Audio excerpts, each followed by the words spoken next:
നമസ്കാരം, ഞാൻ ബൈജുൻ നായർ. നമ്മുടെ ചാനലിലേക്ക് സ്വാഗതം. ഞാനിപ്പോൾ ഈ നിൽക്കുന്നത് എന്താണെന്ന് നിങ്ങൾക്ക് മനസ്സിലായിട്ടുണ്ടോ എന്ന് എനിക്ക് അറിഞ്ഞുകൂടാ. ഇതൊരു എലിവേറ്ററാണ്. നമ്മൾ സാധാരണ ഭാഷയിൽ ലിഫ്റ്റ് എന്ന് വിളിക്കും. വലിയ വലിയ കെട്ടിടങ്ങളിലും അതുപോലെ ഹോസ്പിറ്റൽ അങ്ങനെ പല സ്ഥലങ്ങളിലും നമ്മൾ ലിഫ്റ്റിൽ പ്രവേശിക്കാറുണ്ട്. ചില വീടുകളിൽ പോലും ലിഫ്റ്റുണ്ട്. അപ്പോൾ സത്യം പറഞ്ഞാൽ ഞാൻ കരുതിയിരുന്നത് ഇതൊക്കെ വലിയ വലിയ MNCകൾ മാത്രം നിർമ്മിക്കുന്ന സംഭവമാണ് ഈ ലിഫ്റ്റ് എന്നുള്ളതാണ്. പക്ഷേ പലപ്പോഴും പല സ്ഥലങ്ങളിലും ഞാൻ ഇൻഫ്ര എന്നൊരു പേര് ലിഫ്റ്റുകൾ കണ്ടിട്ടുണ്ട്. അപ്പോഴും ഞാൻ വിചാരിച്ചത് ഏതോ വിദേശ കമ്പനിയുടെ ലിഫ്റ്റ് ആയിരിക്കാം ഇൻഫ്ര എന്നുള്ളതാണ്. പക്ഷേ വളരെ വൈകിയാണ് ഞാൻ തിരിച്ചറിഞ്ഞത് ഇത് മലയാളികളുടെ കമ്പനിയാണ് എന്നുള്ള കാര്യം. Infra elevators India private limited എന്ന കമ്പനിയാണ് ഇൻഫ്ര എന്ന ലിഫ്റ്റുകൾ നിർമ്മിക്കുന്നതെന്ന് മനസ്സിലാക്കി. മറ്റൊരു ഞെട്ടിക്കുന്ന കാര്യം മനസ്സിലായത് ആ ലിഫ്റ്റുകൾ നിർമ്മിക്കുന്നതും കേരളത്തിൽ തന്നെയാണ് എന്നുള്ള കാര്യമാണ്. കേരളം ഒരു വ്യവസായ സൗഹൃദ അന്തരീക്ഷമുള്ള സ്ഥലമല്ല എന്ന് എപ്പോഴും നമ്മൾ പറയാറുണ്ട്. അതുകൊണ്ട് തന്നെ ഇത്തരത്തിലുള്ള മാനുഫാക്ചറിങ് യൂണിറ്റുകൾ എന്നൊക്കെ പറയുന്നത് എപ്പോഴും കേരളത്തിന് വെളിയിൽ പലപ്പോഴും നമുക്ക് കാണാം. കേരളം കൊണ്ട് വിട്ട് വളരെ കഴിയുമ്പോൾ കാണാം അവിടെ മലയാളികളുടേതായ വ്യവസായ സംരംഭങ്ങൾ. പക്ഷേ ഇതങ്ങനെയൊന്നുമല്ല. ചേർത്തലയിൽ പള്ളിപ്പുറം എന്ന സ്ഥലത്താണ് ഇൻഫ്ര എലിവേറ്റേഴ്സ് നിർമ്മിക്കപ്പെടുന്നത്.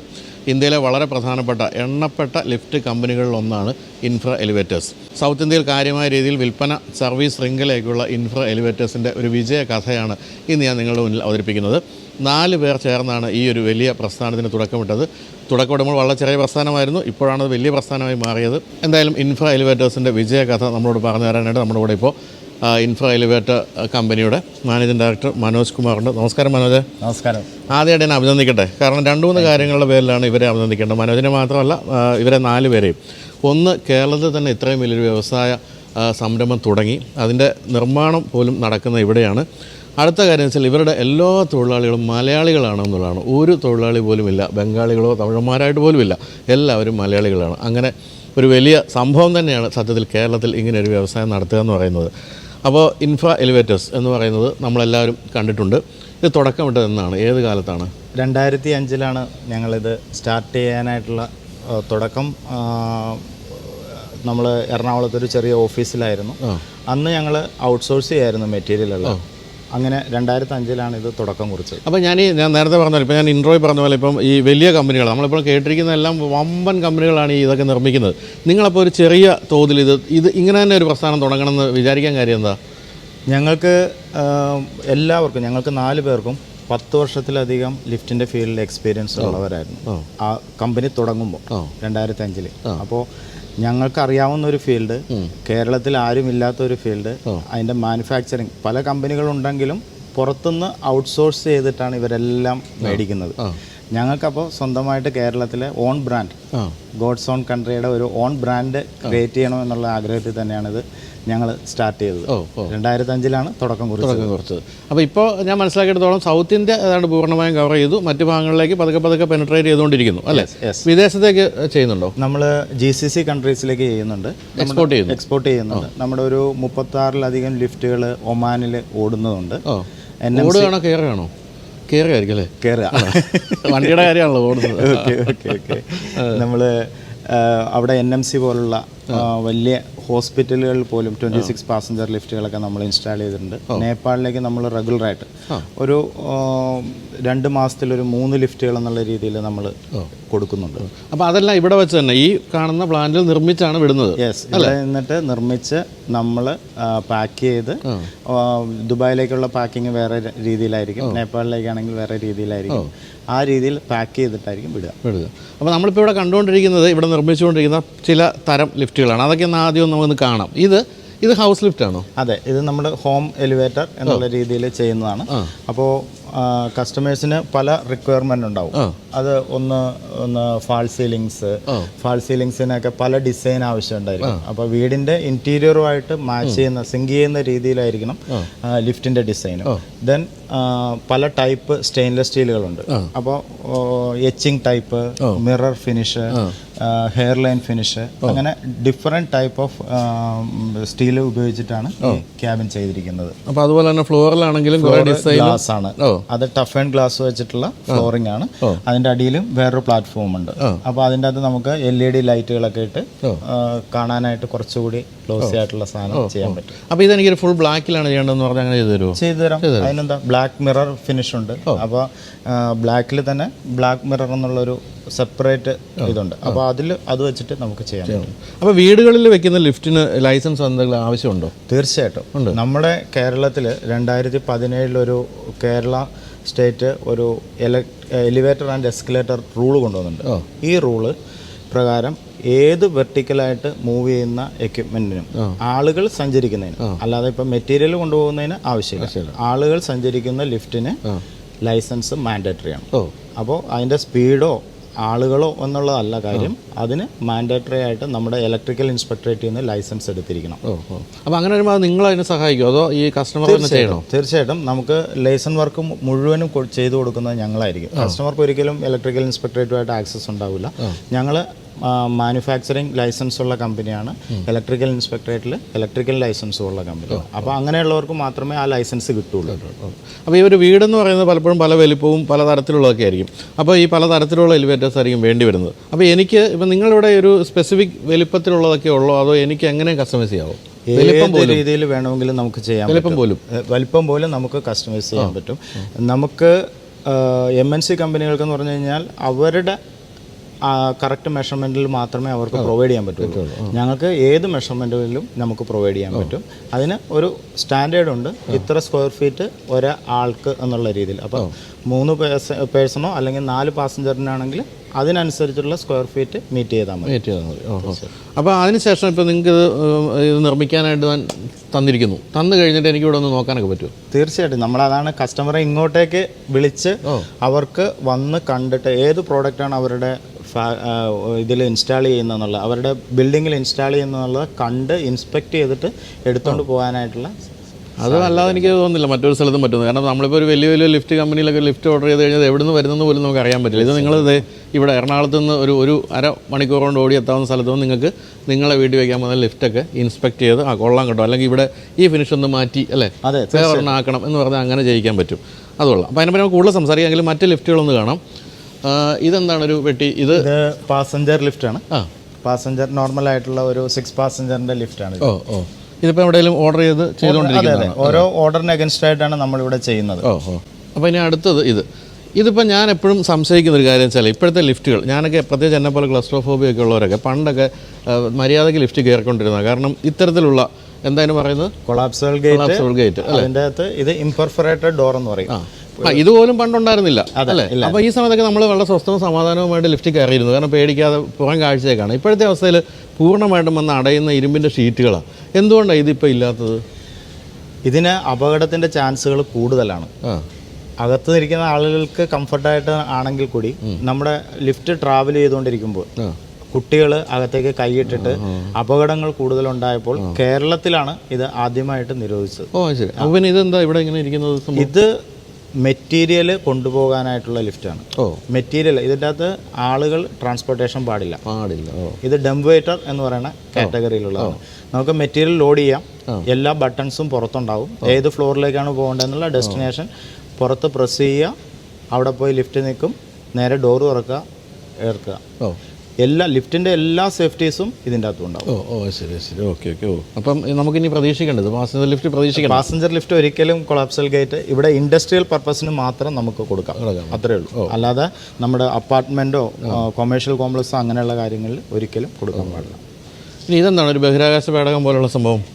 ഇത് ശരിക്കും നേരെ തിരിഞ്ഞു വരേണ്ടതാണ്. ഇപ്പോൾ വർക്ക് നടന്നുകൊണ്ടിരിക്കുമ്പോഴാണ്. ഇതൊരു ക്യാപ്സൂൾ ലിഫ്റ്റിൻ്റെ ഡൂമാണ് ശരിക്കും.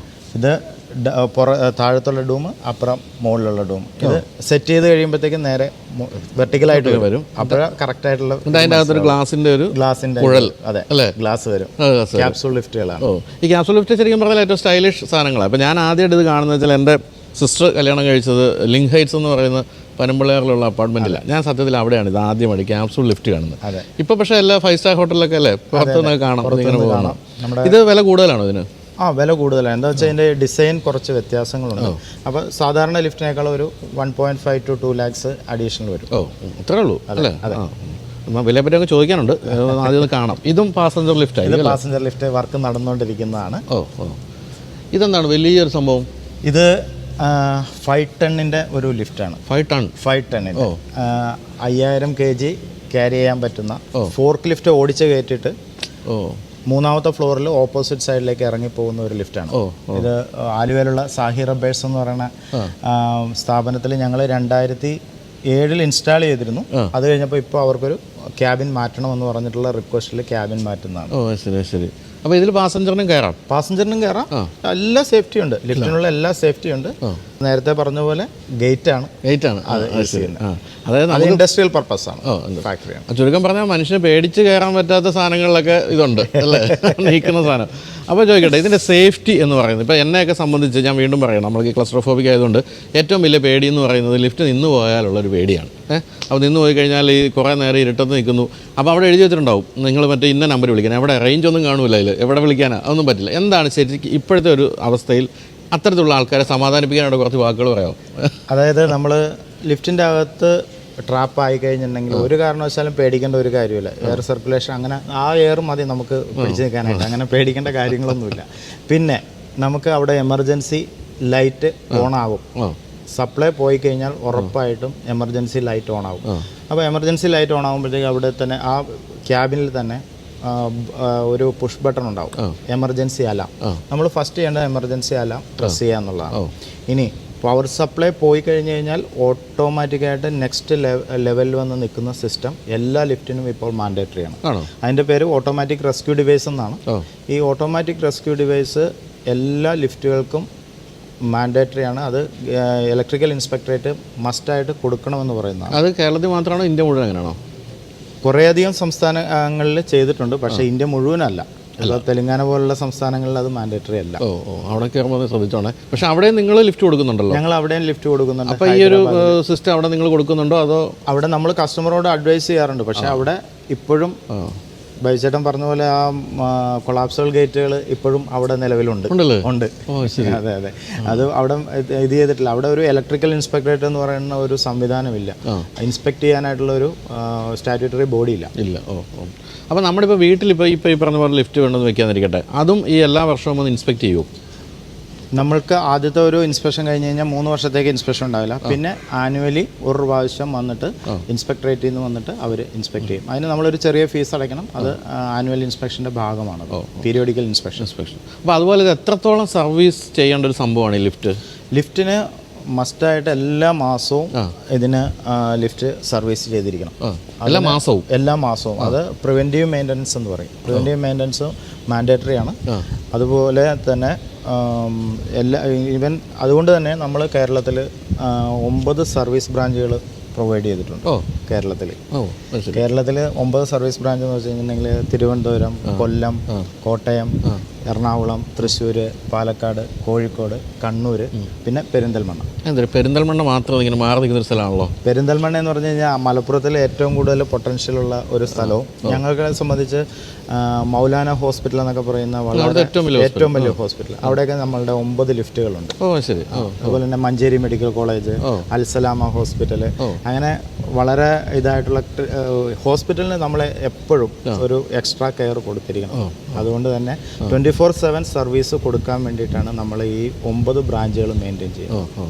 അപ്പോൾ ഇതിൻ്റെ സർവീസ് കോസ്റ്റ് എന്ന് പറയുന്നത് എങ്ങനെയാണ്? നമ്മൾ വണ്ടിക്കാരനായതുകൊണ്ടാണ് സർവീസ് കോസ്റ്റ് എന്നൊക്കെ ചോദിക്കുന്നത്. സർവീസ് കോസ്റ്റ് 2 രീതിയിലാണ് നമുക്ക് വരുന്നത്. ഒന്ന് കോംപ്രിഹെൻസീവ് മെയിൻ്റനൻസ് ഉണ്ട്, പിന്നെ ഒന്ന് ലേബർ മെയിൻ്റനൻസ് ഉണ്ട്. ലേബർ മെയിൻ്റനൻസിൽ നമ്മൾ മന്ത്ലി സർവീസ് ചെയ്യും. അത് കഴിഞ്ഞ് കഴിഞ്ഞിട്ടുണ്ടെങ്കിൽ കംപ്ലയിൻ്റ് ഉണ്ടെങ്കിൽ അറ്റൻഡ് ചെയ്യും. എന്തെങ്കിലും നല്ല പ്രൈസിങ് വരുന്ന ഒരു സ്പെയർ ആണ് റീപ്ലേസ് ചെയ്യണമെങ്കിൽ കസ്റ്റമറുടെ പെർമിഷനോടുകൂടി അപ്രൂവലോടുകൂടിയേ മാറ്റുള്ളൂ.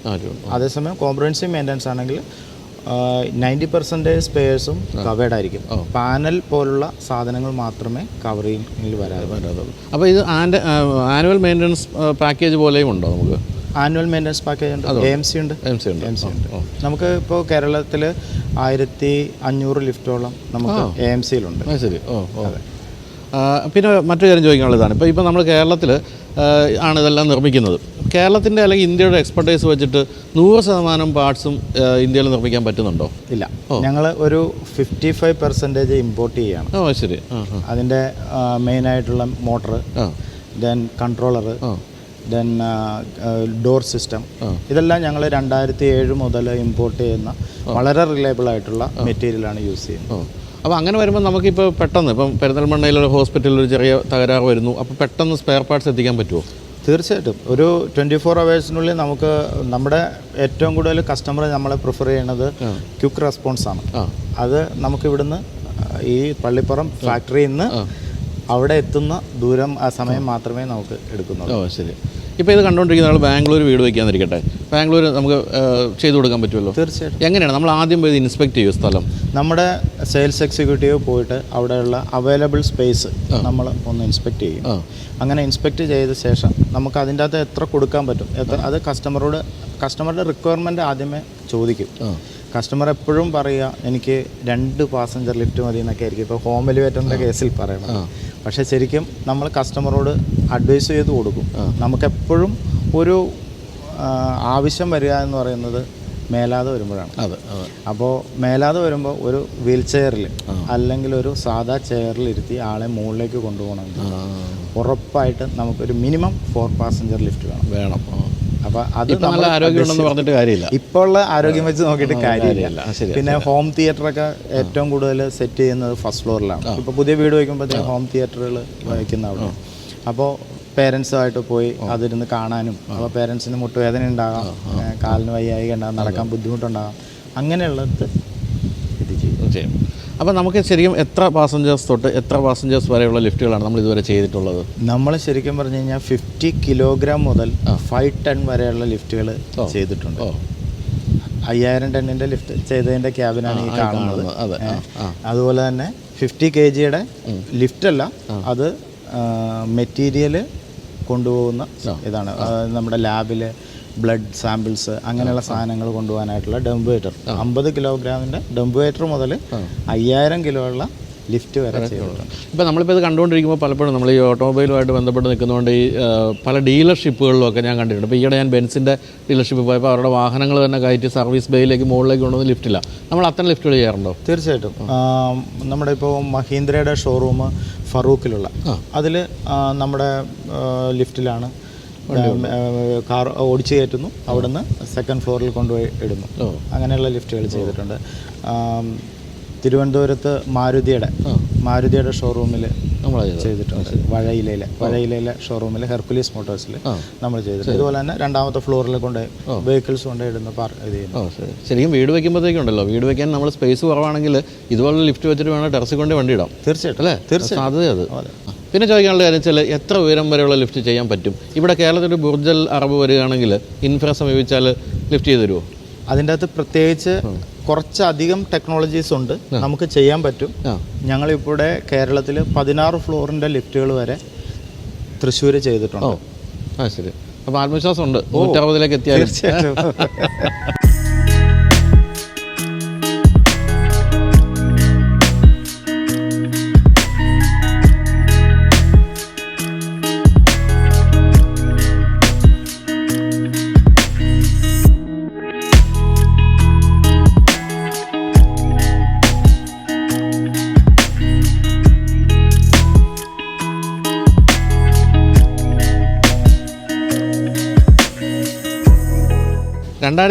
നമ്മളിപ്പോൾ ഈ ഒരു പ്രസ്ഥാനം തുടങ്ങി വെച്ചത് അല്ലേ? ഏതാണ്ട് 18 വർഷമായി തുടങ്ങിയിട്ട്. ഈ 18 വർഷത്തിനിടയ്ക്ക് ധാരാളം വെല്ലുവിളികൾ എന്ന് വെച്ചാൽ ഇപ്പോൾ പല പുതിയ വിദേശത്തു നിന്ന് പോലുള്ള ലിഫ്റ്റ് കമ്പനികൾ വരുന്നു. അങ്ങനെയൊക്കെ ഉള്ളപ്പോഴും നിങ്ങൾ കാര്യമായ രീതിയിൽ പിടിച്ചു നിൽക്കുകയും വളരുകയും ചെയ്തു. സൗത്ത് ഇന്ത്യ മുഴുവൻ വളർന്നു. ഇതുവരെ നമ്മൾ എത്ര ലിഫ്റ്റുകൾ നിർമ്മിച്ചു കൊടുത്ത് കാണും? നമ്മളൊരു 2000-ലധികം ലിഫ്റ്റുകൾ നമ്മൾ നിർമ്മിച്ചു കൊടുത്തിട്ടുണ്ട്. ബാക്കി ഞങ്ങളുടെ ലിഫ്റ്റ് അല്ലാതെ തന്നെ പല കമ്പനികൾക്ക് വേണ്ടിയിട്ടും നമ്മൾ OEM ചെയ്യുന്നുണ്ട്. ശരി. നിങ്ങൾ പാർട്സ് ഒക്കെ നിർമ്മിച്ചു കൊടുക്കുന്നുണ്ട്. ഇപ്പോൾ ക്യാബിൻ അങ്ങനെയുള്ളതൊന്നും ചെയ്യാനായിട്ട് കേരളത്തിൽ വേറെ ഇതില്ലാത്തതുകൊണ്ട് നമ്മൾ നമ്മുടെ എടുക്കുന്ന നിന്നാണ് പല കമ്പനികളും എടുക്കുന്നത്. ശരി. അത് കൊള്ളാം. അപ്പം നമ്മളിപ്പോൾ കയറുന്ന പല ലിഫ്റ്റിലും നിങ്ങളുടെ ഒരു കരസ്പർശം ഉണ്ട്. അതെ അല്ലേ? അത് കൊള്ളാം. ഇനിയിപ്പോൾ എന്താണ് ഒരു ഭാവി പരിപാടി എന്ന് വെച്ചാൽ പുതുതായിട്ട് എന്തെങ്കിലും കാര്യങ്ങളിലേക്ക് പോകുന്നു, അല്ലെങ്കിൽ ലിഫ്റ്റിൻ്റെ രംഗത്ത് പുതിയ പരീക്ഷണങ്ങൾ? നമ്മൾക്ക് കൊറോണയ്ക്ക് മുമ്പ് ദുബായിലും നമുക്ക് ഓഫീസുകളുണ്ടായിരുന്നു. അപ്പോൾ ഇനിയിപ്പോൾ നെക്സ്റ്റ് സ്റ്റെപ്പ് എന്ന് പറഞ്ഞു കഴിഞ്ഞാൽ ബോംബെ പോലുള്ള നഗരങ്ങളിൽ, ബോംബെ, ഡൽഹി, കൽക്കട്ട അങ്ങനെ ഇടങ്ങളിൽ സ്റ്റാർട്ട് ചെയ്യുക. പിന്നെ ദുബായിൽ സ്റ്റാർട്ട് ചെയ്യുക. ദുബായിലും വെയർ ഹൗസും അങ്ങനെയുള്ള ഓപ്പറേഷൻസ് സ്റ്റാർട്ട് ചെയ്യുക എന്നുള്ളതാണ് ഈ 2023 ഒരു ടാർഗറ്റായിട്ട് നമ്മൾ വെച്ചിരിക്കുന്നത്. എനിക്ക് ഇവരുടെ കാര്യത്തിൽ ഏറ്റവും ഇഷ്ടപ്പെട്ട കാര്യം വെച്ചാൽ ഇവരെല്ലാവരും വളരെ മിഡിൽ ക്ലാസ്സിൽ നിന്നുമാണ്. ഇപ്പോൾ മനോജിൻ്റെ കാര്യം പറയുകയാണെങ്കിൽ മനോജിൻ്റെ അച്ഛനും അമ്മയൊക്കെ ടീച്ചേഴ്സായിരുന്നു. ഇവർക്കൊന്നും അങ്ങനെ വലിയ ഫിനാൻഷ്യൽ ബാക്കപ്പോടുകൂടി വന്നതല്ല. അതുകൊണ്ട് തന്നെ ഇവരുടെ വളർച്ച എന്ന് പറയുന്നത് സ്ലോ ആൻഡ് സ്റ്റഡി ആയിരുന്നു എന്നാണ് ഞാൻ മനസ്സിലാക്കുന്നത്, അല്ലേ? തീർച്ചയായും. വെളിയിൽ നിന്നൊന്നും ഇൻവെസ്റ്റ്മെൻറ്റ് ഇതുവരെ വാങ്ങിച്ചിട്ടില്ല. ഈ കാണുന്ന വലിയ ഒരു സ്ഥലമായാലും വാങ്ങിച്ച് ഇത് പണിതു. എറണാകുളത്തുള്ള ഗംഭീരമായൊരു ഹെഡ് ഓഫീസുണ്ട്. എല്ലാം ഇവർ സ്വന്തം പ്രയത്നത്തിൽ വെളിയിൽ നിന്ന് ഒരു ഇൻവെസ്റ്റ്മെൻറ്റും വാങ്ങിക്കുക ചെയ്തതാണ്. അതിൽ തീർച്ചയായിട്ടും അഭിനന്ദനം അർഹിക്കുന്നവരാണിവർ. അപ്പോൾ എന്തായാലും മുന്നോട്ടും വളരെ കാര്യമായ രീതിയിൽ ഇൻഫ്ര മുന്നോട്ട് പോകട്ടെ എന്ന് ആശംസിക്കുന്നു. അപ്പോൾ എനിക്കിനിയിപ്പോൾ ഇതൊന്ന് നടന്നു കാണണം. ആരാണ്? ബിജു ആണെന്ന് തോന്നുന്നില്ല അത് കൈകാര്യം ചെയ്യുന്നത്. പാർട്ണറുണ്ട് ബിജു ആണ് ഈ ഫാക്ടറിയുടെ എല്ലാ കാര്യങ്ങളും ചുമതല വയ്ക്കുന്നത്. മറ്റു 2 പേരുടെ പേരുകൾ എന്തൊക്കെയാണ്? ഒന്ന് ഗോവിന്ദൻ എന്ന് പറഞ്ഞ ആളാണ് സെയിൽസിൻ്റെ ഡയറക്ടർ. രജീഷ് രാജ് എന്ന് പറയുന്ന ആള് അക്കൗണ്ട്സും ഔട്ട്സോഴ്സിംഗ് ഉണ്ടല്ലോ, മെറ്റീരിയൽ ഔട്ട്സോഴ്സിംഗ്, ഇന്റർനാഷണൽ ഔട്ട്സോഴ്സിംഗ്, അങ്ങനെയുള്ള കാര്യങ്ങളെല്ലാം ചെയ്യുന്നത് ഇതാണ്. പിന്നെ അഡ്മിനിസ്ട്രേഷനും ഉണ്ട്. ഇവരെല്ലാവരും പഴയ പരിചയക്കാരുമാണ്, എന്നിട്ടാണ് ഒരുമിച്ച് വന്ന് ഇങ്ങനെ ഒരു പ്രസ്ഥാനത്തിലേക്ക് എത്തിയത്. അപ്പോൾ നമുക്ക് ബിജുവിനെ ഒന്ന് വിളിച്ചിട്ട് ഞാൻ നടന്ന് കാണട്ടെ. തീർച്ചയായിട്ടും. നമസ്കാരം ബിജു. അപ്പോൾ ഇതാണ് മനോജ് പറഞ്ഞ ബിജു, ഡയറക്ടറാണ്. ഈ ഒരു പ്ലാന്റൊക്കെ നോക്കുന്നത് ബിജുവാണ് അല്ലേ? ഞാൻ ഇത്തിരി ക്രൂരമായിട്ടൊരു കാര്യം ചോദിക്കട്ടെ. അതായത് ഈ കേരളത്തിലൊരു വ്യവസായം തുടങ്ങാമെന്ന് പറയുമ്പോൾ എനിക്ക് തോന്നുന്നു ബിജുവിൻ്റെയും അല്ലെങ്കിൽ മനോജിൻ്റെയും രജീഷിൻ്റെയും ഗോവിന്ദിൻ്റെ ഒക്കെ വീട്ടിൽ ചോദിച്ചാണ് അത് വേണോ, കേരളത്തിൽ തുടങ്ങണോ, നിങ്ങൾക്ക് വാളയാർ വിട്ടിട്ട് പോരെയെന്ന് ചോദിച്ച് കാണുമല്ലോ. എന്നിട്ട് നിങ്ങൾ ധൈര്യമായിട്ട് ഇവിടെ തുടങ്ങിയത് എങ്ങനെയാണ്? അതെ, തീർച്ചയായിട്ടും അത് ഇവർ തന്നെയല്ല, പല ആൾക്കാരും ചോദിച്ചിട്ടുണ്ട്, ഒത്തിരി പേര് ചോദിച്ചിട്ടുണ്ട് ഇതേപോലെ. നമുക്കത് എസ്പെഷ്യലി എല്ലാവരും പേടിക്കുന്ന ഒരു ഏരിയയാണ് ആലപ്പുഴ ഡിസ്ട്രിക്റ്റ് എന്ന് പറയുന്നത്. പക്ഷേ ഞങ്ങൾ അത് ഒരു പരീക്ഷണം അല്ലെങ്കിൽ നമുക്ക് ഇപ്പോൾ ഔട്ട്സൈഡിലേക്ക് പോകണേക്കാളും നല്ലത് നമുക്ക് നമ്മുടെ നാട്ടിലുള്ളവർക്ക് തൊഴിൽ കൊടുക്കുക, ആ ഒരു ഉദ്ദേശം കൂടി ഉണ്ട്. അപ്പോൾ അങ്ങനെ ഞങ്ങൾ തുടങ്ങിയതാണ്. പക്ഷേ ഞങ്ങൾക്ക് ആ ധാരണകളെല്ലാം തെറ്റിച്ചുകൊണ്ട് തന്നെയാണ്. ഞങ്ങൾക്ക് ഇവിടുന്ന് നല്ല സപ്പോർട്ടാണ്. നമ്മുടെ ഇപ്പോൾ ഈ ലോക്കൽ ബോഡീസ് ആണെങ്കിലും എല്ലാ കാര്യങ്ങളും. ഇപ്പം ഞങ്ങളിത് തുടങ്ങുന്ന സമയത്ത് ഇപ്പോൾ ഇതിനൊരു പെർസെൻറ്റേജ് ഉണ്ട്, ഇത്ര പെർസെൻറ്റേജ് നമുക്കൊരു വ്യവസായങ്ങൾക്ക് ഒരു ലാൻഡ്, ഇപ്പോൾ 1 ഏക്കർ ലാൻഡ് ഉണ്ടെങ്കിൽ അതിൻ്റെ 35% കൺസ്ട്രക്ഷൻ പാടുള്ളൂ. അങ്ങനത്തെ ഒരു റൂളുണ്ട്. അപ്പോൾ ഞങ്ങൾ അത് ഇന്ന് ഇനാഗുറേഷൻ്റെ ടൈമിൽ നമ്മുടെ മിനിസ്റ്റേഴ്സൊക്കെ വന്നപ്പോഴത്തേക്ക് ഞങ്ങൾ ചെറുതായിട്ട് സംസാരിച്ചു. നമുക്കത് പോരാ, നമുക്ക് ആകെ കേരളം എന്ന് പറഞ്ഞാൽ ഇട്ടാവട്ടെ ഇത്രയും നീളത്തിലുള്ള സ്പേസേ ഉള്ളൂ. വ്യവസായങ്ങൾ വളരണം എന്നുണ്ടെങ്കിൽ നമുക്ക് ഈ റൂൾസൊക്കെ, പഴയ റൂൾസൊക്കെ ഒന്നും കൂടി ഒന്ന് ചേഞ്ച് ചെയ്യാൻ പാടില്ല എന്നൊക്കെ ഞങ്ങളിങ്ങനെ സജഷൻസ് ഒക്കെ ചോദിച്ചു. എന്താണെങ്കിലും അതിപ്പോൾ മാറ്റം വന്നു. ഇപ്പം ഞങ്ങൾക്ക് ഇത് 35% ഒക്യുപ്പേഷൻ ഉള്ളൂ ഇപ്പോൾ ഈ ബിൽഡിങ്ങിൻ്റെ ഇത്. അപ്പോൾ അത് ഇപ്പോൾ റീസെൻ്റ്ലി അതിൻ്റെ മാറ്റങ്ങളെല്ലാം വന്നു. ഇപ്പോൾ അത് ഞങ്ങളിപ്പോൾ എക്സ്റ്റൻഷന് കൊടുത്തിരിക്കുകയാണ്. ഇപ്പോൾ 60 വരെ നമുക്ക് എടുക്കാം. അപ്പോൾ അതായത് ഇപ്പോൾ ഞങ്ങൾ ഇരിക്കുന്ന ഈ പ്ലാന്റ് ഞങ്ങൾക്ക് ഡബിൾ ചെയ്യാൻ പറ്റും, ആ ലെവലിലേക്ക് എത്തിയിട്ടുണ്ട്. അപ്പോൾ അത് തീർച്ചയായിട്ടും ഞങ്ങളന്ന് പറഞ്ഞതിൻ്റെ ഒക്കെ ഉണ്ടാവുമായിരിക്കും. പിന്നെ അതേപോലെ തന്നെ ഞങ്ങൾക്ക് ഇവിടുന്ന് ലോക്കൽസിന് തന്നെയാണെങ്കിൽ ഞങ്ങൾക്ക് ഒരു ബുദ്ധിമുട്ടുമില്ല, നല്ല രീതിയിൽ പോകുന്നുണ്ട്. പക്ഷേ ഞങ്ങൾ ഇപ്പോഴും ഞങ്ങളോട് ചോദിക്കുന്നുണ്ട് പലരും എങ്ങനെ നടത്തിക്കൊണ്ട് പോകുന്നു. പക്ഷേ ഒരു ഇഷ്യൂസ് ഒന്നും ഞങ്ങൾക്ക് ഫീൽ ചെയ്യുന്നില്ല. ഇതിന് തൊട്ടടുത്ത് തന്നെ മറ്റൊരു വലിയ പ്രസ്ഥാനമുണ്ട്, അത് മലബാർ സിമൻസിൻ്റെ ഒരു വലിയ പ്ലാന്റാണ് തൊട്ടടുത്ത് തന്നെ ഉള്ളത്. ഇപ്പോൾ എത്ര സ്റ്റാഫുണ്ട് നമുക്കിപ്പോൾ ആകെ ടോട്ടൽ? നമുക്ക് കമ്പനിയിൽ ടോട്ടൽ 240 അടുത്ത് സ്റ്റാഫുണ്ട്. ഇവിടെ പ്രൊഡക്ഷന് മാത്രമായിട്ട് 99 സ്റ്റാഫുണ്ട്. ഒരാൾ ഗുണം വന്നാൽ 100 പേരാകും. അത് മിക്കവാറും അടുത്ത ആഴ്ച ആകും അല്ല 100 പേരോ. അപ്പോൾ എത്ര ഷിഫ്റ്റായിട്ട് അവിടെ കാര്യങ്ങൾ നടക്കുന്നത്? ഇപ്പോൾ ഇവിടെ 2 ഷിഫ്റ്റ് ഉണ്ട്. അതിൻ്റെ അകത്ത് ഒരു പാർട്ടാണ് 2 ഷിഫ്റ്റിലേക്ക് പോകുന്നത്. ഇപ്പോൾ ഈ പ്രൊഡക്ഷനൊക്കെ സ്റ്റാർട്ട് ചെയ്യുന്ന ഇപ്പോൾ ഷീറ്റ് മെറ്റൽ പ്രോസസ്സിംഗ് എന്ന് പറഞ്ഞ ഒരു സെക്ഷൻ, ഞങ്ങളിപ്പോൾ ഒരു 2, 3, 4 സെക്ഷനായിട്ടാണ് ഇവിടുത്തെ വർക്ക് നടക്കുന്നത്. എങ്ങനെ ഒരു ഫ്ലോ ആയിട്ടാണ് നടക്കുന്നത്. ഇപ്പം ഷീറ്റ് കാര്യങ്ങളൊക്കെ വരും, വന്നു കഴിഞ്ഞാൽ അതിൻ്റെ പ്രോസസ്സിങ്, ഇപ്പോൾ ഷീറ്റ് കട്ടിങ്, അതിൻ്റെ ബെൻഡിങ്, അങ്ങനെയുള്ള ഒരു പ്രോസസ്സാണ് ഇവിടെ ഈ ഏരിയയിലാണ് നടക്കുന്നത്. അപ്പോൾ ഇതിൻ്റെ അകത്തുനിന്ന് ഷീറ്റ് കട്ടിങ് എല്ലാം ചെയ്തിട്ട് അടുത്ത ഒരു ഏരിയയിലേക്കാണ് പോകുന്നത്. പിന്നെ ഒരു ഫാബ്രിക്കേഷൻ, ഇതാണ് ഷീറ്റ് കട്ടിങ്ങിൻ്റെ ലേസർ കട്ടിങ്ങും ഇതൊക്കെയാണ്. ഇതാണ് ശരിക്കും നമ്മുടെ കമ്പനിയുടെ ഒരു സ്റ്റാർട്ടിങ് അല്ലെങ്കിൽ ഒരു ഹാർട്ട് എന്ന് വേണമെങ്കിൽ പറയാം. ഇവിടുന്നാണ് നമ്മുടെ ഇതിൻ്റെ എല്ലാം സ്റ്റാർട്ടിങ്. അപ്പോൾ ഇവിടുന്ന് ഷീറ്റ് ഇവിടെ വന്നു കഴിഞ്ഞാൽ കട്ടിങ് അത് കഴിഞ്ഞിട്ട് പിന്നെ 2 സെക്ഷൻ ഉണ്ട്. ഫാബ്രിക്കേഷൻ, ഷീറ്റ് മെറ്റൽ ഫാബ്രിക്കേഷൻ ഉണ്ട്. പിന്നെ ഹെവി ഡ്യൂട്ടി ആയിട്ടുള്ള തിക്നെസ് ഉള്ള ഐറ്റംസ് ഫാബ്രിക്കേറ്റ് ചെയ്യുന്നത്, ലിഫ്റ്റിൻ്റെ നമ്മുടെ ഔട്ടറിൽ വരുന്ന സ്ട്രക്ചർ, ബ്രാക്കറ്റ്, അതെല്ലാം ഹെവി ഡ്യൂട്ടിയാണ്. പക്ഷേ ലിഫ്റ്റിൻ്റെ ക്യാബിൻ എന്നൊക്കെ പറയുന്നത് തിക്നെസ് കുറഞ്ഞ ഷീറ്റുകളാണ്. 1.2, 1.5, 1.6 ഒക്കെ തിക്നെസ് വരുന്നതാണ്. അപ്പോൾ അതിൻ്റെ സെക്ഷനെല്ലാം ഫാബ്രിക്കേറ്റ് ചെയ്യുന്നതാണ് ഈ ഏരിയ. ഡോറ്, ക്യാബിൻസ്, നമ്മൾ ഇപ്പോൾ കസ്റ്റമർ കാണുന്ന പാർട്ട് ഇതൊക്കെ ഉള്ളൂ. അതിൻ്റെ ഇൻറ്റേർണൽ വരുന്ന കുറേ ഹെവി മസിലൊക്കെ ഉള്ള കുറച്ച് സാധനങ്ങളുണ്ട്. അപ്പോൾ അത് ഫാബ്രിക്കേറ്റ് ചെയ്യുന്ന ആ സെക്ഷനിലാണ് ഇവിടെ ഇത്. അപ്പോൾ ഈ 2 സെക്ഷനിലേക്ക് പോയി ഇവരിത് ഫാബ്രിക്കേറ്റ് ചെയ്യും. പിന്നെ ഇതിൻ്റെ അടുത്ത ഏരിയയിലേക്ക് പോകും, ഡെസ്പാച്ച് സെക്ഷൻ, പാക്കിംഗ് ആൻഡ്.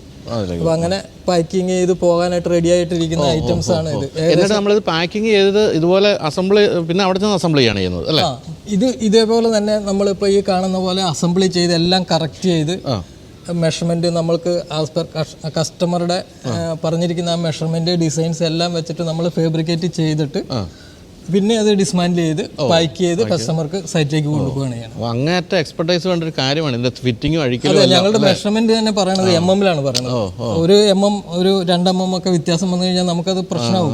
നമ്മുടെ മറ്റേ വീടിന്റെ മേൽക്കൂര പോലെ ആശാരി അല്ലേ, സകലം മാറി കഴിഞ്ഞാൽ അതാണ്, പിന്നെ അത് കയറാണ്ട് വരും, പ്രശ്നങ്ങളൊക്കെ ഉണ്ട്. അപ്പം നമ്മൾ ഇത് എത്ര ലിഫ്റ്റുകൾ ഒരു മാസം ഇവിടെ ഉണ്ടാക്കാൻ സാധിക്കും? നമ്മുടെ ഒരു ഉൽപ്പാദന ശേഷി ഇപ്പോൾ ഞങ്ങൾ റീസെൻ്റ്ലി ഒരു 1 year ആയിട്ട് ഞങ്ങൾ ഇതിൻ്റെ ഒരു അപ്ഗ്രേഡിങ് പ്രോസസ്സിലായിരുന്നു. അപ്പോൾ നമുക്ക് എൻക്വയറി ഉണ്ട്, അതേപോലെ തന്നെ നമുക്ക് പ്ലാന്റ് എക്സ്പാൻഷൻ ഇങ്ങനെയൊക്കെ നടന്നുകൊണ്ടിരിക്കുകയാണ്. ഞാൻ ശരിക്കും പറഞ്ഞാൽ അതിന് വേണ്ടിയിട്ട് ഒരു വർഷമായിട്ട് ഞാൻ ഇവിടുന്ന് പോകുന്നത് രാത്രിക്ക് ഒരു 10 മണിക്കൊക്കെയാണ്.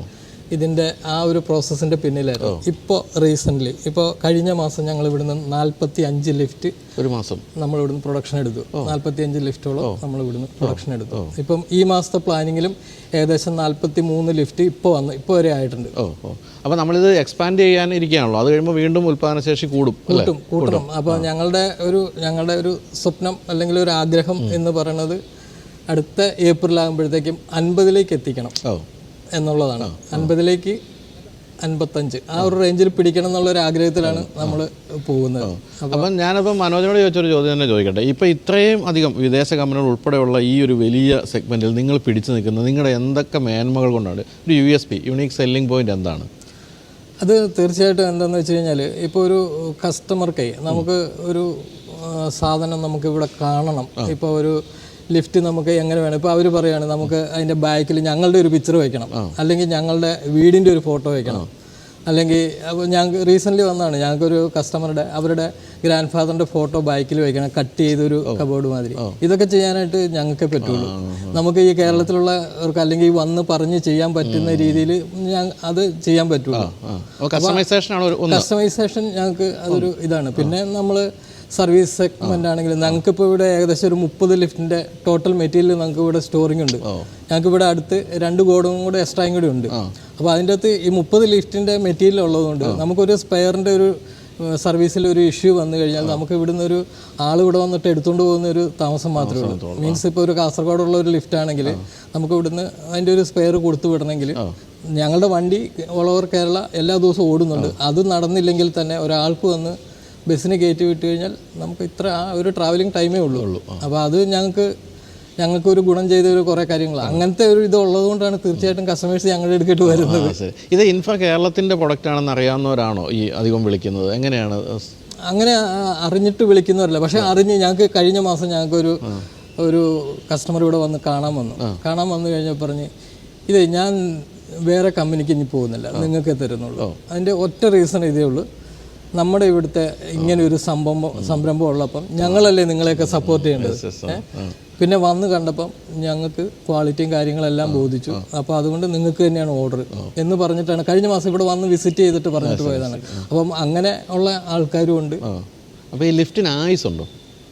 ലിഫ്റ്റിൻ്റെ ആയുസ് എന്ന് പറഞ്ഞു കഴിഞ്ഞാൽ നമ്മൾ ഇപ്പോൾ ഈ സേഫ്റ്റി സൈഡ് ഒക്കെ ആണെങ്കിലും നമ്മളിത് കൊടുക്കുന്നത് ഒരു 8 times സേഫ്റ്റി ഫാക്ടർ ഇട്ടുകൊണ്ടാണ് എല്ലാ മെറ്റീരിയലും നമ്മൾ ചെയ്യുന്നത്.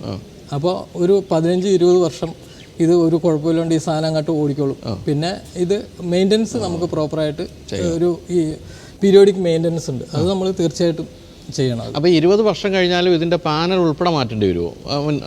പഴക്കം ചെന്ന് കഴിഞ്ഞാൽ അതോ ഈ മെഷീനറി മാത്രം മാറ്റിയാൽ മതി? അത് എന്താണെന്ന് വെച്ച് കഴിഞ്ഞാൽ അത് പല രീതിയിൽ സംഭവിക്കാം. അത് യൂസ് ചെയ്യുന്നതിൻ്റെ ഇതുണ്ട്, പിന്നെ അതുപോലെ തന്നെ അവിടുത്തെ അറ്റ്മോസ്ഫിയറിൻ്റെ ഇതുണ്ട്. ഇപ്പോൾ നമ്മുടെ സീഷോറിലേക്കുള്ള ലിഫ്റ്റുകൾ എന്ന് പറഞ്ഞാൽ പെട്ടെന്ന് റസ്റ്റ് കയറാനുള്ള ചാൻസ് ഉള്ളതുകൊണ്ട് അങ്ങനെയുള്ളത് ഏരിയ ബേസ്. ഇപ്പോൾ ഈ ആലപ്പുഴ ഡിസ്ട്രിക്റ്റിലൊക്കെ നമ്മുടെ ഈ ഇരുമ്പ് സാധനങ്ങളൊക്കെ പെട്ടെന്ന് വണ്ടികൾക്കൊക്കെ കേട്ടില്ല, ആലപ്പുഴ സൈഡിലുള്ള വണ്ടികൾക്ക് ഒരു തുരുമ്പ് വരും എന്നുള്ളൊരു മനസ്സിലുള്ളൊരു തോന്നലുമായിരിക്കാം. പക്ഷേ എന്ന് പറഞ്ഞ പോലെ ഓരോ ഏരിയ ബേസിൽ ഇതിൻ്റെ വിയർ ആൻഡ് ടിയർ വ്യത്യാസങ്ങൾ വരാം. അതുപോലെ എനിക്ക് തോന്നുന്നു ഈ ഹോസ്പിറ്റലിലൊക്കെ എപ്പോഴും യൂസ് ചെയ്യുന്നതൊക്കെ അല്ലേ, അതൊക്കെ കുറച്ച് പഴക്കം ആയുസ് ഇത്തിരി കുറയുമായിരിക്കാം അല്ലേ, ഫുൾ ടൈം യൂസ് ചെയ്തുകൊണ്ടിരിക്കുന്ന ലിഫ്റ്റുകൾ? ആയുസ് എന്ന് പറഞ്ഞാൽ നമ്മൾ ഇതിൻ്റെ പ്രോപ്പറായിട്ടുള്ള ഒരു പീരിയോഡിക് മെയിൻ്റനൻസ് ഉണ്ടാവണം. വണ്ടി പോലെ തന്നെ അത് കറക്റ്റായിട്ട് നമ്മൾ മെയിൻറ്റെയിൻ ചെയ്ത് കഴിഞ്ഞാൽ ഇപ്പോൾ സെയിം വണ്ടി നമ്മൾ ബൈജേട്ടനും ഞാനും സെയിം വണ്ടിയാണ് യൂസ് ചെയ്യണമെങ്കിൽ നമ്മൾ യൂസ് ചെയ്യണതും മെയിൻറ്റെയിൻ ചെയ്യണതും എങ്ങനെ ഇരിക്കും അതുപോലെ ഇരിക്കും. അതുപോലെ തന്നെയാണ് ഇതിൻ്റെയും കേസ്. ഇന്നലെ ഞാൻ ബിജുവിനോട് സംസാരിച്ച ബിജു ഒരു ഉഗ്രം വാചകം പറഞ്ഞു. അതായത് സാധാരണ ബൈജേട്ടൻ ഷൂട്ട് ചെയ്യുന്നതെല്ലാം ഈ ഹോറിസോണ്ടൽ ഓടുന്ന വാഹനങ്ങളാണെങ്കിൽ ഇന്ന് വെർട്ടിക്കൽ ഓടുന്ന വാഹനമാണ് ഷൂട്ട് ചെയ്യാൻ പോകുന്നത് അല്ലേ? അതെ, ഞങ്ങൾ വെർട്ടിക്കൽ ട്രാൻസ്പോർട്ടേഷനാണ് ഞങ്ങളുടെ മേഖല. ഞാൻ ഒരിക്കൽ എപ്പോഴെങ്കിലും പറ്റുമെങ്കിൽ റോക്കറ്റ് എന്തെങ്കിലും ടെസ്റ്റ് ചെയ്യണമെന്ന് ആഗ്രഹിക്കുന്നുണ്ട്, വെർട്ടിക്കൽ. അപ്പോൾ എന്തായാലും നമുക്ക് അത് സന്തോഷം. ഇത്രയും പ്രസ്ഥാനം, ഈ ഒരു വലിയ പ്രസ്ഥാനം, അതും മലയാളികളെ വെച്ച് മാത്രം ഓടിക്കുന്നു എന്ന് പറയുന്നത്. അതെ, അത് ഞാൻ പറയാൻ വിട്ടുപോയ ഒരു കാര്യമാണ്. നമ്മൾ സാധാരണ ഇപ്പോൾ എവിടെ ഒരു 5 പേര് വർക്ക് ചെയ്യുന്ന ഒരു സ്ഥാപനം അല്ലെങ്കിൽ ഒരു പ്രസ്ഥാനം ഉണ്ടെങ്കിൽ അതിൻ്റെ അകത്ത് ഒരു 3 പേര് നമ്മുടെ ഔട്ട്സൈഡർ ആയിരിക്കും. അത്യാവശ്യം എനിക്ക് തോന്നി പെരുമ്പാവൂരൊക്കെയുള്ള പ്ലൈവുഡ് ഫാക്ടറികളൊക്കെ 100% ബംഗാളികളും മാത്രം. നമ്മുടെ ഇവിടെ തൊട്ടടുത്തുണ്ട് പ്ലൈവുഡ് ഫാക്ടറികളൊക്കെ ഉണ്ട്. അവിടെ ഒരു 100% അല്ലെങ്കിൽ 80% ഇതാണ്. ഇവിടെ നമ്മൾ 100% നമ്മുടെ കേരളത്തിലുള്ള നമ്മുടെ കുട്ടികളാണ് വർക്ക് ചെയ്യുന്നത്. കൊടുകൈ എന്ന് പറഞ്ഞ ആ കാര്യത്തിൽ എങ്ങനെയുണ്ട് മലയാളികളുടെ ഈ പറഞ്ഞ മലയാളികളെ മാറ്റി നിർത്താനുള്ള ചില കാരണങ്ങളുണ്ട് തീർച്ചയായിട്ടും. മലയാളികൾ കുറച്ച് ഇപ്പോൾ രാവിലെ ചായ കുടിക്കാൻ പോയാൽ 1 മണിക്കൂർ കഴിഞ്ഞാൽ വരൂ, അല്ലെങ്കിൽ അവകാശബോധത്തിൻ്റെ അങ്ങേയറ്റം എന്നൊക്കെയുള്ള പ്രശ്നങ്ങൾ കൊണ്ടാണ് മലയാളികളെ പലപ്പോഴും മാറ്റി നിർത്തുന്നത്. എന്താണ് ഇവിടെയുള്ളൊരു മനോഭാവം എന്താ തോന്നിയിരിക്കുന്നത്? എനിക്കത് അങ്ങനത്തെ ഒരു തോന്നലേ ഉണ്ടായിട്ടില്ല. നമ്മുടെ ഇവിടെ വർക്ക് ചെയ്യുന്ന കുട്ടികളെന്ന് പറയുന്നത് അവർ കുട്ടികളെന്ന് ഞാനിങ്ങനെ പറയുന്നുള്ളൂ കേട്ടോ, എന്നെക്കാളും ഏജുള്ളവരൊക്കെ വർക്ക് ചെയ്യുന്നുണ്ട്. പക്ഷേ വന്നവരാരും ഇതുവരെ ഒന്നിങ്ങോട്ട് നമുക്ക് ഈ മേഖല ശരിയാവില്ല എന്ന് പറഞ്ഞ് പോയിട്ടില്ല. ഒന്ന്, ഞങ്ങൾ ആ ഒരു സിസ്റ്റമാറ്റിക് ആയിട്ടാണ് ഇവിടെ പോകുന്നത്. അവർക്ക് വേണ്ട കാര്യങ്ങൾ നമ്മൾ ചെയ്തു കൊടുക്കുന്നത്.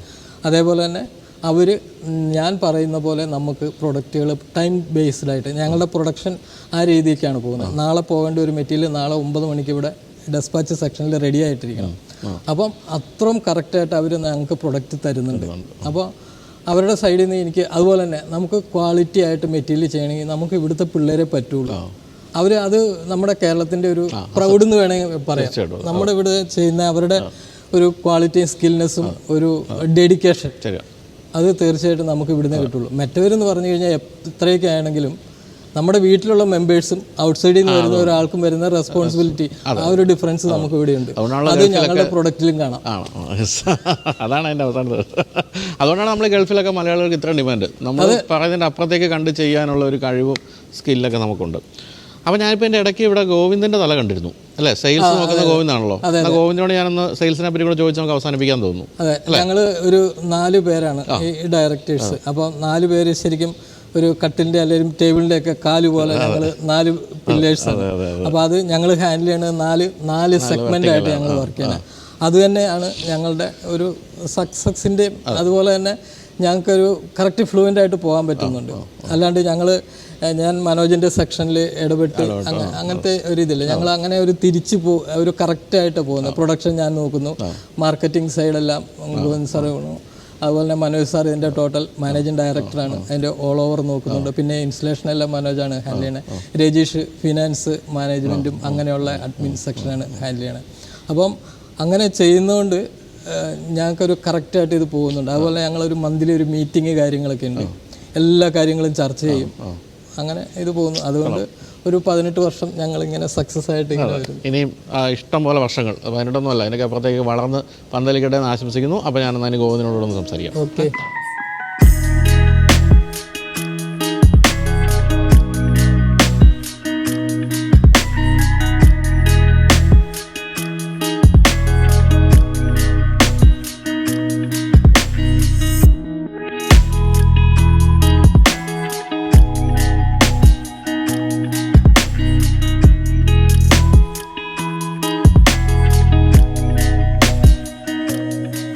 അപ്പോൾ ഇനി നമ്മൾ പരിചയപ്പെടാൻ പോകുന്നത് ഗോവിന്ദനാണ്. നമസ്കാരം ഗോവിന്ദ്. ഗോവിന്ദാണ് സെയിൽസ് മാർക്കറ്റിംഗ് ഒക്കെ നോക്കുന്നത്. ഗോവിന്ദ് പാലക്കാടുകാരനാണ് അല്ലേ? പാലക്കാടാണ്. അപ്പോൾ ഈ പറഞ്ഞാൽ ഇവരൊക്കെ എന്തൊക്കെ നിർമ്മിച്ചാലും ഇത് വിൽക്കേണ്ട ഒരാളെന്ന് പറയുന്നത് ഗോവിന്ദാണ് അല്ലേ? അപ്പോൾ എനിക്ക് തോന്നുന്നത് ഈ നമ്മളിപ്പോൾ കേരളത്തിൽ നിർമ്മിക്കുന്ന അല്ലെങ്കിൽ ഇന്ത്യയിൽ നിർമ്മിക്കുന്ന ഒരു ലിഫ്റ്റ് എന്നൊക്കെ പറയുമ്പോൾ ഗോവിന്ദ് ഏറ്റവും കൂടുതൽ നേരിട്ട ചോദ്യങ്ങളെന്ന് പറയുന്നത്, ഒന്ന്, നിങ്ങൾ ഇൻ്റർനാഷണൽ കമ്പനിയൊന്നും അല്ലല്ലോ, ലിഫ്റ്റ് നിർമ്മാണ രംഗത്ത് ഇന്ത്യയിലുള്ള കമ്പനികൾ അത്രയ്ക്ക് നല്ല ക്വാളിറ്റിയിൽ ഉണ്ടാക്കാൻ പറ്റുമോ എന്നുള്ള ഒരു ചോദ്യം. 2, കേരളത്തിൽ തന്നെ നിർമ്മിക്കുന്നതാണോ? കേരളത്തിലൊക്കെ നിങ്ങൾക്ക് ഇത്ര എക്സ്പെർട്ടൈസ് ഉണ്ടോ? അപ്പോൾ നമ്മളിത് വാങ്ങിച്ചു വെച്ചാൽ അബദ്ധമാകുമോ എന്ന് ചോദിച്ചവരുണ്ടാകാം. എങ്ങനെയാണ് ഇതിനെയൊക്കെ നേരിടുന്നത്? സത്യത്തിൽ ഈ ബഹിരാഷ്ട്ര കമ്പനികൾ തന്നെയാണ് ഞങ്ങളെ വലുതാക്കിയത്. അന്ന് കുറച്ച് കാലങ്ങൾക്ക് മുമ്പ് ലിഫ്റ്റ് അല്ലെങ്കിൽ എലിവേറ്റർ എന്ന് പറഞ്ഞു കഴിഞ്ഞാൽ അവർ തീരുമാനിക്കുന്നതാണ്, കസ്റ്റമർക്ക് ഓപ്ഷനൊന്നുമില്ല. നമ്മളുണ്ടാക്കി വെച്ച സാധനം ആണെങ്കിൽ മതി. അങ്ങനെ മൾട്ടിനാഷണൽ കമ്പനിയാണ് ഞാനും വർക്ക് ചെയ്തുകൊണ്ടിരുന്നത്. അപ്പോൾ പ്രാക്ടിക്കലി ഞാൻ കണ്ട കാര്യങ്ങളാണ്. അപ്പോൾ അവർ ചെയ്യുന്ന കാര്യങ്ങളാണ് എന്നെ ഇതിലേക്ക് കൊണ്ടുവന്നതും. ആ കാര്യങ്ങൾ ഞങ്ങൾ കസ്റ്റമറോട് പറഞ്ഞു. ഞാൻ ബൈജി മറ്റേ വണ്ടിയുടെ ഫീൽഡായതുകൊണ്ട് ഞാൻ ചെറുതായിട്ട് ലോക്കലായിട്ട് സംസാരിക്കാം. ഇന്ന് കാലത്ത് ഡ്യുവൽ ടോൺ വണ്ടികൾക്ക് വരുന്നുണ്ട്. ഒരു വണ്ടീനെ ഡ്യുവൽ ടോൺ ആക്കിയതുകൊണ്ട് എന്താണ് അതിൻ്റെ ക്വാളിറ്റീനെ അല്ലെങ്കിൽ അതിൻ്റെ സേഫ്റ്റീനെ എഫക്ട് ചെയ്യുന്നത്? ഒന്നുമില്ല. ഒരു പെയിൻറ്റിങ് അവർ മാറ്റും. മാക്സിമം ഒരു 20,000 25,000 രൂപ. ഞാൻ 10 ലക്ഷം രൂപ ചാർജ് ചെയ്തല്ലോ. ഇത് തന്നെയായിരുന്നു ലിഫ്റ്റിൻ്റെ ഫീൽഡിൽ ബഹിരാഷ്ട്ര കമ്പനികൾ ചെയ്തുകൊണ്ടിരുന്നത്. ഈ ഒരു സത്യാവസ്ഥ ഞങ്ങൾ കസ്റ്റമറോട് പറഞ്ഞു. അത് കസ്റ്റമർ അക്സെപ്റ്റ് ചെയ്തു. അതാണ് ഈ കാണുന്ന കമ്പനി. അപ്പോൾ അതാണ് കസ്റ്റമൈസേഷനാണ് നമ്മുടെ ഒരു മെയിൻ ഒരു USP എന്ന് പറയുന്നത് അല്ലേ? കസ്റ്റമൈസേഷനും അതിൽ സത്യസന്ധമായിട്ട് ആ കസ്റ്റമൈസേഷനിൽ ചെയ്യുന്ന കാര്യങ്ങൾ എന്താണ്, അതിന് കമ്പനിക്ക് വരുന്ന ഒരു ചിലവെന്താണ്, അതിൽ എന്തെങ്കിലും ക്വാളിറ്റിയിലോ അല്ലെങ്കിൽ സേഫ്റ്റിയിലോ പ്രശ്നങ്ങൾ ഉണ്ടാവുന്നുണ്ടെങ്കിൽ അത് നമ്മൾ അക്സെപ്റ്റ് ചെയ്യില്ല. ഇല്ലാത്ത കാര്യങ്ങൾ കസ്റ്റമർക്ക് വേണ്ടി ചെയ്തു കൊടുക്കും. അത് എന്താണ് ആക്ച്വൽ ചാർജ്, അത് മാത്രം നമ്മൾ ചാർജ് ചെയ്യും. മനസ്സിലായി. നമ്മുടെ സ്പേസിനും നമ്മുടെ സൗകര്യത്തിനും അനുസരിച്ച് നിങ്ങൾ ലിഫ്റ്റ് ഉണ്ടാക്കി തരും എന്ന് പറഞ്ഞാൽ അങ്ങനെയല്ലേ വേണ്ടത്. താങ്കളുടെ വീട്ടിൽ വയ്ക്കുന്ന ലിഫ്റ്റ് താങ്കൾക്ക് അനുയോജ്യമായ താങ്കളുടെ ആഗ്രഹങ്ങൾക്ക് അനുസരിച്ചുള്ള സാധനമാണ് വേണ്ടത്. അതായത് ഞാൻ തന്ന സാധനം കൊണ്ട് വെക്കുന്ന കാര്യമില്ല. അത് ഞങ്ങൾ കസ്റ്റമർക്ക് പറഞ്ഞു. തീർച്ചയായിട്ടും അത് തന്നെ സക്സസിൻ്റെ പ്രധാന കാരണം. അപ്പോൾ ചോദിക്കട്ടെ, നമുക്ക് ഇങ്ങോട്ട് വരുന്ന ഓർഡറുകളെല്ലാം നമുക്ക് നാച്ചുറലി വരുന്നതാണോ അതോ നമുക്ക് സെയിൽസ് എക്സിക്യൂട്ടീവ്സ് ഉണ്ടോ, എങ്ങനെയാണ്? സത്യത്തിൽ തുടക്കത്തിൽ കുറച്ച് കസ്റ്റമേഴ്സ് നമുക്ക് വന്നിട്ടുണ്ടായിരുന്നു. ഇപ്പോൾ ഓർഡറിൻ്റെ എണ്ണം കൂടിയാലും ഇപ്പോൾ 2000-ലധികം ലിഫ്റ്റ് നമ്മൾ ഇൻസ്റ്റാൾ ചെയ്ത് കഴിഞ്ഞു. 2000-ലധികം ലിഫ്റ്റ് ഇൻസ്റ്റാൾ ചെയ്താലും കസ്റ്റമേഴ്സ് എന്ന് പറയുന്നത് വെറും 200 ഉള്ളൂ. ഓക്കെ. 200 കസ്റ്റമേഴ്സിനെ വെച്ചിട്ടാണ് ഞങ്ങൾ ഈ 2000. ഈ കസ്റ്റമേഴ്സിൻ്റെ റിപ്പീറ്റഡ് ഓർഡേഴ്സാണ് ഞങ്ങൾ മോർ ദാൻ 50% കവർ ചെയ്യുന്നത്.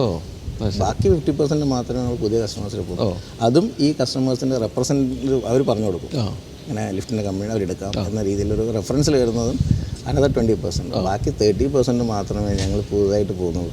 അതുകൊണ്ട് ഒരു അഗ്രസീവ് മാർക്കറ്റിങ്ങിൻ്റെ ആവശ്യം വന്നിട്ടില്ല. ഇതെല്ലാം ബഹിരാഷ്ട്ര കമ്പനികളോടുള്ള നന്ദിയാണ് എൻ്റെ. ഇവിടെ ജോലി ചെയ്യുന്നെങ്കിലും നന്ദിയെല്ലാം ബഹിരാഷ്ട്ര കമ്പനികളോടാണ് അല്ലേ? അപ്പോൾ ഏറ്റവും കൂടുതൽ നമ്മുടെ സെയിൽ നടക്കുന്നത് കേരളത്തിൽ തന്നെയാണല്ലോ അല്ലേ? കേരളത്തിൽ ഏത് ജില്ലയിലായിരിക്കും? മെയിനായിട്ട് നോക്കുകയാണെങ്കിൽ തൃശ്ശൂർ, പാലക്കാട്, എറണാകുളം. എറണാകുളത്തുണ്ട്. മാർക്കറ്റ് ഷെയർ നോക്കുകയാണെങ്കിൽ ഒരു 90% മാർക്കറ്റ് ഷെയറും പാലക്കാട് ഞങ്ങളുടെയാണ്. മറ്റ് കമ്പനികളെല്ലാം ഇൻസ്റ്റാൾ ചെയ്ത ലിഫ്റ്റിൻ്റെ മൊത്തം എണ്ണം എടുത്താൽ ഞങ്ങൾ ചെയ്തതിൻ്റെ അടുത്ത് വരില്ല. ശരി. ഗോവിന്ദ് പാലക്കാടുകാരനായതുകൊണ്ട് അവിടെ കൂടുതലൊരു സ്ട്രെസ് കൊടുത്തു അല്ലേ? അതുകൊണ്ട് പിന്നെ പെട്ടെന്ന് പാലക്കാടുകാർ കാര്യങ്ങൾ മനസ്സിലാക്കി 400ഓളം ലിഫ്റ്റ് നമുക്ക് അവിടെ പാലക്കാട് ഡിസ്ട്രിക്റ്റിൽ മാത്രമുണ്ട്. ശരി. ഓക്കെ. അപ്പോൾ നമ്മളിനി എന്താണ് ഒരു എക്സ്പാൻഷൻ പ്ലാൻ സെയിൽസിൻ്റെ കാര്യത്തിൽ? എങ്ങോട്ടാണ് കൂടുതൽ പെനിട്രേഷനൊക്കെ ഒരു സാധ്യത? ഇപ്പോൾ ഞങ്ങൾ മെയിനായിട്ട് ഫോക്കസ് ചെയ്യുന്നത് ഹോം എലിവേറ്റേഴ്സിലാണ്. ഹോം എലിവേറ്റേഴ്സിലാണ് ഇപ്പോൾ കേരളത്തിലെ ഏറ്റവും കമ്പനികളുടെ ലിഫ്റ്റിന് റിക്വയർമെൻറ്റ് വരുന്നത്, ഏറ്റവും കൂടുതൽ വരുന്നത്. കാരണം വില്ലാസ് കൂടുതലിപ്പോൾ വരുന്നതും എല്ലാം അതിലാണ്. ഹോം എലിവേറ്റേഴ്സിലാണ്. എല്ലാം ഹോം എലിവേറ്റേഴ്സിലാണ് ഞങ്ങൾ കൂടുതൽ ഇപ്പോൾ ഡിസൈൻ ചെയ്യുന്നതും വീടുകൾക്ക് അനുയോജ്യമായ ഒരു പ്രൊഡക്റ്റ് ഡിസൈൻ ചെയ്ത് വരുന്നുണ്ട്. വിതിൻ 1-2 മാസത്തിനുള്ളിൽ തന്നെ അത് മാർക്കറ്റിൽ ഇൻട്രൊഡ്യൂസ് ചെയ്യും. അതൊരു വീട്ടിൽ ഒരു വീട്ടുടമ ആഗ്രഹിക്കുന്ന രീതിയിലുള്ള ഡിസൈനോട് കൂടിയിട്ടുള്ള വളരെ കോമ്പാക്റ്റ് ആയിട്ടുള്ള മറ്റ് ഇലക്ട്രിസിറ്റി മറ്റ് കാര്യങ്ങൾ കൺസംഷനെല്ലാം വളരെ കുറവായിട്ടുള്ള രീതിയിലുള്ള സാധനം ഡിസൈൻ ചെയ്യുന്നത്. അത് വിതിൻ 2 months ഞങ്ങൾ ഇറക്കും. അതാണ് ഇപ്പം അടുത്ത ഞങ്ങളുടെ ഫോക്കസ്. ബാക്കിയുള്ളവരുടെ ഏകദേശമായി ഞങ്ങൾ നമ്മളൊരു ഏറ്റവും മിനിമം ഒരു റേറ്റ് എത്രയായിരിക്കും നമുക്കൊരു ഹോം എലിവേറ്റർ വെക്കണമെങ്കിൽ? ഏറ്റവും മിനിമം നമ്മുടെ ഒരു 5-6 ലക്ഷം മുതൽ തുടങ്ങും. ശരി. അത്രയേ ഉള്ളൂ. കാര്യം എന്താ വെച്ചാൽ ബാക്കിയുള്ളതെല്ലാം അതിൻ്റെ നമ്മുടെ ഇൻറ്റീരിയർ എന്ന ഡിസൈനിങ്ങിലാണ് ഇതിൻ്റെ എല്ലാം കോസ്റ്റ് മേജറായിട്ട് കവർ ചെയ്യുന്നത്. ബാക്കി ബേസിക് ആയിട്ടുള്ള സാധനങ്ങൾ അതേപോലെ തന്നെ എടുക്കും. അപ്പോൾ അതിൽ വെച്ച് നോക്കുകയാണെങ്കിൽ നമുക്കൊരു 5 to 6 lakhs-നുള്ളിൽ ഒരു ഗ്രൗണ്ട് +1 വലിയ കസ്റ്റമൈസേഷൻ ഒന്നും നടത്തിയില്ലെങ്കിൽ നമുക്ക് 5-6 ലക്ഷം രൂപയ്ക്ക് ചെയ്യാം. അതിപ്പോൾ എത്ര പേർക്ക് കയറാമെന്നായിരിക്കും മിനിമം? 4 പേർക്ക്. അത്രേ ഉള്ളൂ. ശരി. ഉദ്ദേശം 4 പേര് അല്ലെങ്കിൽ ഒരു ചെറിയൊരു വീൽ ചെയർ. സാധാരണ ഈ വയസ്സായ ആളുകൾക്ക് വലിയ മക്കൾ വലിയ വീട് കെട്ടിയാലും മുകളിലേക്ക് പോയിട്ട് അവരുടെ റൂമും കാണാനൊക്കെ വളരെ ആഗ്രഹങ്ങളുണ്ടാവും. പക്ഷെ നടക്കില്ല. അപ്പോൾ അതുകൊണ്ടാണ് നമ്മുടെ ഉദ്ദേശം ഒരു ചെറിയൊരു വീൽ ചെയർ. ഹോസ്പിറ്റലിൽ ഉപയോഗിക്കുന്നവർ വലിയൊരു വീൽ ചെയർ അല്ലെങ്കിലും ഒരു കോമ്പാക്റ്റ് ആയിട്ടുള്ള ഒരു വീൽ ചെയറോട് കൂടിയിട്ട് ലിഫ്റ്റ് കൊടുക്കുക എന്നുള്ളതാണ് ഞങ്ങളുടെ ഫോൾഡബിൾ ആയിട്ടുള്ള. അപ്പം എല്ലാ ലൈസൻസോടും കൂടി നമുക്ക് വീടിനകത്ത് 100% സേഫ്റ്റിയിൽ യാതൊരു കോംപ്രമൈസും ഇല്ല. വീട്ടിലൊക്കെ ഏറ്റവും വലിയ കൺസേൺ ഇതാണ്. കറണ്ടൊക്കെ പോയി കഴിഞ്ഞാൽ എന്ത് സംഭവിക്കും? പ്രത്യേകിച്ച് ഒരു സ്ഥാപനമാണെങ്കിൽ ബെല്ലടിച്ചാൽ സെക്യൂരിറ്റി വരും. വീട്ടിൽ ഒരാൾ ഒറ്റയ്ക്കാണെങ്കിൽ ആരെ ബെല്ലടിച്ച് വരുത്താനാണ്? അങ്ങനെയൊക്കെ വരുമ്പോൾ അതെല്ലാം പക്കയുടെ താഴെ വന്ന് ലാൻഡ് ചെയ്യുന്നു. അടുത്ത ലാൻഡിങ്ങിൽ നിൽക്കും. അതായത് സേഫ്റ്റി എന്നുള്ളത് നമ്മൾ മാറ്റുന്നില്ല. അത് ഹോം എലിവേറ്റേഴ്സ് ആയാലും വലിയൊരു ഹോസ്പിറ്റൽ ലിഫ്റ്റ് ആയാലും എന്താണ് സേഫ്റ്റി അത് അതുപോലെ തന്നെ നിലനിർത്തും. ബാക്കിയുള്ള സാധനങ്ങൾ മാത്രമേ നമ്മൾ. അതുപോലെ നമ്മളിപ്പോൾ ഇത് കണ്ടുകൊണ്ടിരിക്കുന്നത് ഇപ്പോൾ നമ്മുടെ വലിയൊരു മേജർ ചങ്ക് ഓഫ് വ്യൂവേഴ്സ് എന്ന് പറയുന്നത് ഗൾഫ് കൺട്രീസിലുണ്ട്. അപ്പോൾ ഇപ്പം ഏതൊരു ഗൾഫ് കൺട്രിയിലും ഒരാൾ ആവശ്യപ്പെട്ടാൽ നിങ്ങൾക്ക് എലിവേറ്റർ എത്തിച്ചു കൊടുക്കാൻ പറ്റുമോ? എലിവേറ്റർ എത്തിച്ചു കൊടുക്കാൻ പറ്റും, അതിൽ യാതൊരു പ്രശ്നങ്ങളില്ല. പക്ഷേ ഈ ദുബായ്, ഒമാൻ ഇങ്ങനത്തെ ഇതിലാണെങ്കിൽ ഞങ്ങൾക്ക് ഓൾറെഡി അവിടെ ടൈപ്പ് ഉണ്ട്. ഇതിന് ലിഫ്റ്റിനെല്ലാം മെയിനായിട്ടൊന്നും ഒരു സപ്ലൈ എന്നുള്ളത് മാത്രമല്ല, അതൊരു 50% മാത്രമാണ്. സപ്ലൈ കഴിഞ്ഞ് കഴിഞ്ഞാൽ ആ ലിഫ്റ്റിന് ഇൻസ്റ്റലേഷൻ കഴിഞ്ഞാൽ അതിൻ്റെ ഫർദർ മെയിൻ്റനൻസ് അത് നമുക്ക് ആവശ്യമാണ്. അപ്പോൾ അത് നമുക്ക് അവിടെ ആയിട്ടുള്ള കമ്പനികളായിട്ട് ടൈപ്പ് ഉണ്ട്. അതിപ്പോൾ ഏതൊക്കെ ഗൾഫ് രാജ്യങ്ങളിൽ നമുക്ക് പറ്റുന്നത്? ഇപ്പോൾ ഒമാനിൽ പറ്റും, ദുബായിൽ പറ്റും, ദുബായ് യു എ മുഴുവൻ പറ്റും. ഒമാനിൽ നമ്മൾ വലിയ ലിഫ്റ്റുകൾ തന്നെ ചെയ്തിട്ടുണ്ട്. NMC ഹോസ്പിറ്റലിൽ ഗുബ്രയിലുള്ളതെല്ലാം നമ്മൾ ലിഫ്റ്റ്. അപ്പോൾ അങ്ങനെ പതുക്കെ GCC മുഴുവൻ എത്തും അല്ലേ? ഇന്ത്യയും മുഴുവൻ എത്തും അല്ലേ? ഇന്ത്യയിൽ ഓൾറെഡി നമ്മൾ ഇൻഫ്രയുടെ പേരിൽ ഡയറക്റ്റ് ഇൻസ്റ്റലേഷൻ ഇല്ലെങ്കിലും ഏകദേശം മറ്റ് കമ്പനിക്കാർ ഇൻഫ്രയുടെ ലിഫ്റ്റ് വാങ്ങിച്ചിട്ട് ഏകദേശം ഇന്ത്യ കവർ ചെയ്തു അതും ചെയ്യുന്നുണ്ട്. ഓക്കെ. അപ്പോൾ എന്തായാലും ഗോവിന്ദിൻ്റെ പണി കൂടിക്കൊണ്ടിരിക്കുകയാണ് ഇനിയുള്ള കാലം അല്ലേ? ലോകം മുഴുവൻ ഇൻഫ്ര എത്തട്ടെ എന്ന് ആശംസിക്കുന്നു. അപ്പോൾ നമുക്കിനി അവരെയും കൂടി ഒന്ന് വിളിച്ചിട്ട് നമുക്ക് സൈൻ ഓഫ് ആകാം അല്ലേ?